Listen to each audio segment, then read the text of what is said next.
আপনি যদি জীবনে সুখী হতে চান তাহলে আপনাকে স্বার্থপর হতেই হবে।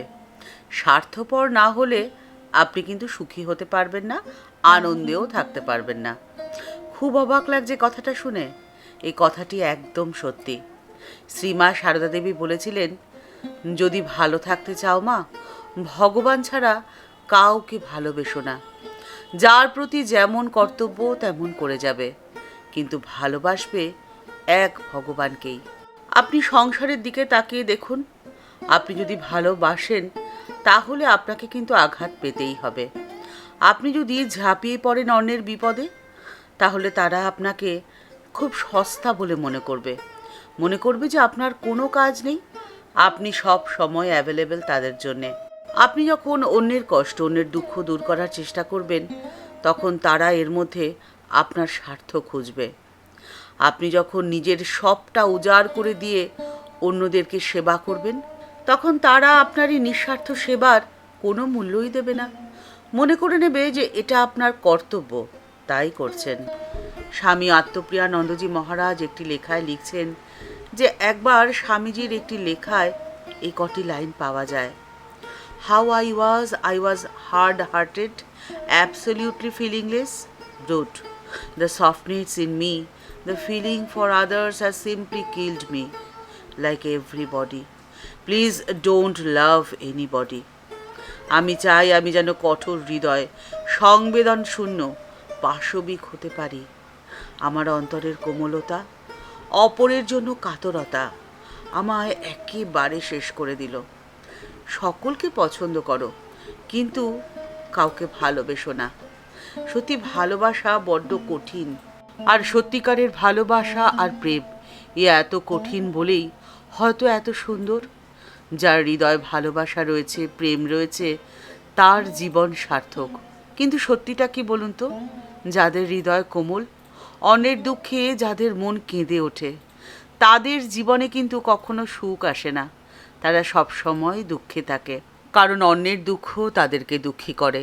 অন্যের কষ্টে তারাও কষ্ট পায়, আর সেই দুঃখ কষ্টকে দূর করার জন্যে তারা আপ্রাণ চেষ্টা করে। কিন্তু যখন অসফলতা আসে, অন্যের দুঃখ কষ্ট যখন তারা দূর করতে অসফল হয়ে যায়, তখন তারা ভেতরে ভেতরে খুব অসুখী হয়ে ওঠে। আর সুখ তাদের জীবনে তো অধরাই থেকে যায়।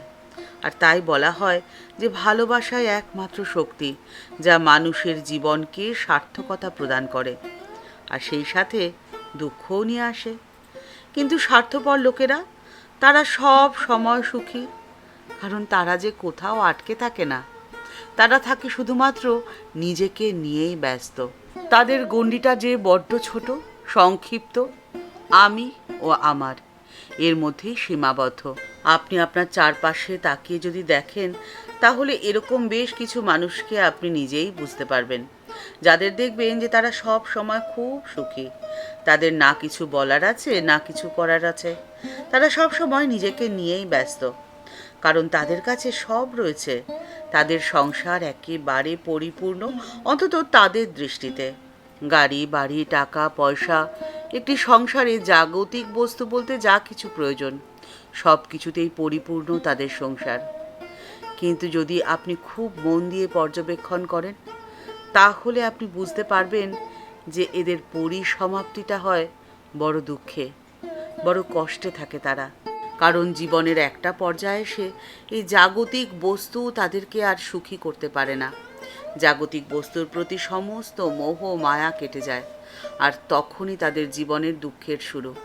কারণ তারা জীবনের কোনো অর্থই খুঁজে পায় না, জীবনের কোনো উদ্দেশ্যই তাদের কাছে স্পষ্ট থাকে না। তাই জীবনের প্রথম থেকেই জীবনে বেঁচে থাকার আসল কারণটিকে খুঁজে নিতে হয়। ঠাকুর বলছেন যে জীবনের একমাত্র উদ্দেশ্য হলো ঈশ্বর লাভ। নিজেকে মানুষ থেকে দেবত্বে উন্নীত করার আপ্রাণ প্রচেষ্টা চালিয়ে যেতে হয় নিজের কর্মের মধ্যে দিয়ে, নিজের সেবার মধ্যে দিয়ে, ভালোবাসার মধ্যে দিয়ে। আপনার কর্ম, অন্যের প্রতি ভালোবাসা, দয়া, মায়া, স্নেহ আপনার জীবনে সমস্যা ডেকে আনতে পারে, দুঃখ নিয়ে আসতে পারে, কিন্তু তার সাথে সাথে দেবে সন্তুষ্টি। আর ঠিক সেই জন্যই শ্রীমা সারদা দেবী বলেছেন, সন্তোষের সমান ধন নেই।